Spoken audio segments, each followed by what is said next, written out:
Power एक शांत नदी की तरह है, ऊपर से धीमी, भीतर से खतरनाक और हमेशा दिशा बदलने को तैयार।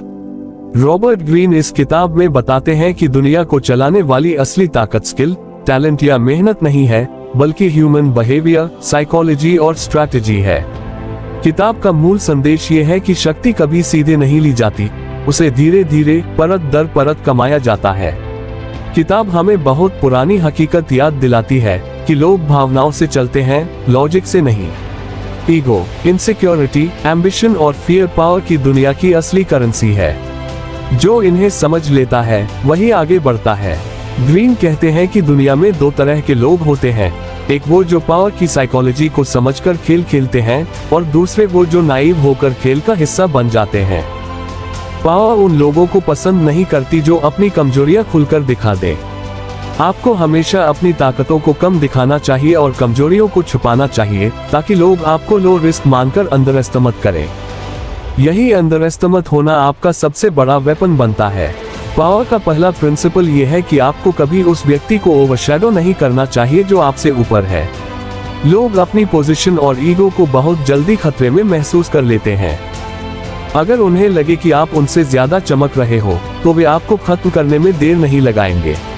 सुरक्षित यही है कि आप अपनी ब्रिलियंस को स्वाद की तरह इस्तेमाल करें, कम मात्रा में, समय देखकर। इसके उलट, आपको दूसरों को अपने ऊपर निर्भर भी बनाना होता है। अगर लोग महसूस करें कि वे आपकी गाइडेंस, इंटेलिजेंस या नेटवर्क के बिना सर्वाइव नहीं कर सकते, तो वे आपको कभी नहीं छोड़ेंगे। डिपेंडेंसी पावर का अदृश्य बंधन है। जो लोग दूसरों को रिप्लेसेबल बना देते हैं, वे खुद अप्रासंगिक हो जाते हैं। किताब का एक और महत्वपूर्ण पहलू मानव मन की हंगर को समझना है। लोग रेप्यूटेशन से चलते हैं। आपका नाम आपकी सबसे बड़ी आर्मर और आपकी सबसे बड़ी वल्नरेबिलिटी दोनों है। इसलिए अपनी रेप्यूटेशन को स्पॉटलेस रखना पावर बिल्डिंग की सबसे जरूरत है। एक गलत छवि सालों के काम को मिनटों में ढहा सकती है। दुनिया वही मानती है जो उसे दिखता है, इसलिए परसेप्शन को डिजाइन करना जरूरी है। रियलिटी सेकंड प्लेस पर आती है। ग्रीन यह भी सिखाते हैं कि साइलेंस एक वेपन है। जितना कम आप बोलते हैं, उतना लोग आपके बारे में ज्यादा सोचते हैं। मिस्टरी रिस्पेक्ट पैदा करती है। जो लोग बहुत बोलते हैं, वे अपनी थिंकिंग, वीकनेस और प्लान सब खोल देते हैं। पावर उस व्यक्ति के पास जाती है जो अपनी भाषा को नफासत से इस्तेमाल करता है। हर शब्द तीर की तरह खर्च होना चाहिए। किताब बार बार ये चेतावनी देती है कि दुनिया ट्रस्ट के भ्रम पर चलती है। ट्रस्ट बनाना जरूरी है, लेकिन किसी पर ब्लाइंड ट्रस्ट करना विनाशकारी। पावर अक्सर वही ले जाता है जो दोस्त बनकर करीब आता है। इससे बचने का तरीका यह है कि आप लोगों को पढ़ना सीखें। उनकी बॉडी लैंग्वेज, उनके शब्द, उनके साइलेंस, सब कुछ इंफॉर्मेशन है। लोग रियली डायरेक्ट होते हैं, उनके इरादे फोल्डेड होते हैं। पावर पाने का सबसे चतुर तरीका यह है कि आप अपनी भावनाओं को कंट्रोल करें, दूसरे लोगों की नहीं। एंगर, रिवेंज और इम्पल्सिवनेस पावर के खिलाफ जाते हैं।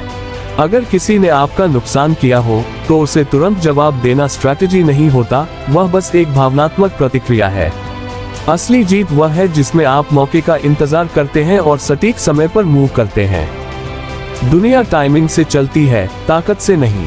ग्रीन यह भी बताते हैं कि लोगों की कमजोरी उनके अंदर छुपी इच्छाएं होती हैं, सम्मान पाने की इच्छा, मूल्यवान महसूस करने की इच्छा, सुने जाने की इच्छा। अगर आप लोगों की इच्छा को पढ़कर उन्हें वही देते हैं, तो आप उनका लॉयल्टी नहीं, बल्कि उनका दिल जीत लेते हैं। इमोशनल रिवॉर्ड्स फिजिकल रिवॉर्ड्स से कई गुना ज्यादा लंबा असर रखते हैं। किताब में एक बहुत महत्वपूर्ण इंसाइट है कि पावर को हमेशा सुरक्षित नहीं खेला जा सकता। कभी कभी जोखिम लेना पड़ता है, लेकिन रिस्क वही लेना चाहिए जिसमें अधिकतम तैयारी और बैकअप प्लान हो। साहस वही है जिसमें स्ट्रैटेजी भी हो। बिना स्ट्रैटेजी का साहस सिर्फ लापरवाही है। दुनिया उन लोगों का सम्मान करती है जो बोल्ड होते हैं, लेकिन ब्लाइंड बोल्डनेस मूर्खता है। ग्रीन कहते हैं कि आपको हमेशा अपने लक्ष्य को छुपाना चाहिए। लोग तभी आपको रोक सकते हैं जब उन्हें पता हो कि आप कहां जा रहे हो।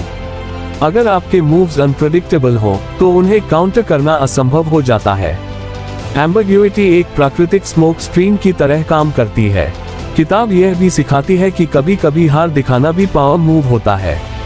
स्ट्रैटेजिक सरेंडर, यानी ऐसा सरेंडर जिससे सामने वाले को लगे कि वह जीता है, लेकिन वास्तव में आप उसके अंदर ईगो की दीवार खड़ी कर देते हैं और वह आपको अंडर एस्टिमेट कर देता है।